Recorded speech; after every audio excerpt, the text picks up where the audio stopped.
अस्सलाम वालेकुम व्यूअर्स।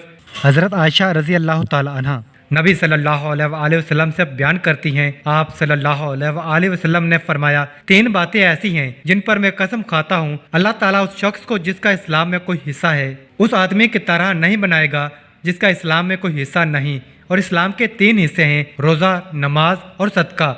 अल्लाह ताला ऐसा नहीं कि एक बंदे को दुनिया में दोस्त बनाए और क़यामत के दिन उसको किसी और के हवाले कर दे। और जो शख्स जिस कौम से मोहब्बत करेगा क़यामत के दिन उन्हीं के साथ आएगा। और चौथी बात, अगर मैं इस पर कसम उठा लूँ तो मुझे इस बात का डर नहीं कि मैं गुनाहगार हो जाऊंगा। वो ये है कि अल्लाह ताला जिस बंदे पर दुनिया में पर्दा डाले रखता है तो क़यामत के दिन भी उस पर पर्दा डालेगा। हज़रत आयशा रज़ी अल्लाह अन्हा से मरूफा मरवी है कि ए आयशा, तुम्हारी कौम मुझे सबसे जल्द मिलेगी। जब आप बैठ गए तो मैंने कहा, ए अल्लाह के रसूल, अल्लाह ताला मुझे आप पर कुर्बान करे। आप ऐसी बात कहते हुए घर में दाखिल हुए जिसने मुझे घबराहट में डाल दिया। आपने फरमाया, वो क्या बात है?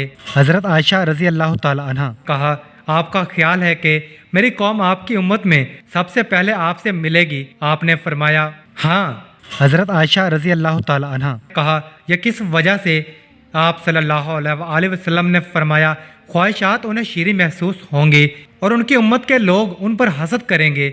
मैंने कहा, उसके बाद कैसे लोग होंगे या उनसे मुतसल? आप सल्लल्लाहु अलैहि वसल्लम ने फरमाया, टिड्डी या चींटी की तरह ताकतवर लोग कमज़ोरों को खाएंगे, यहाँ तक कि ऐसे ही लोगों पर क़यामत आ जाएगी। दोस्तों, मज़ीद अच्छी वीडियो देखने के लिए हमारा चैनल सब्सक्राइब करें ताकि हमारी हर आने वाली वीडियो आप तक बआसानी पहुँच सके। जज़ाकल्लाह।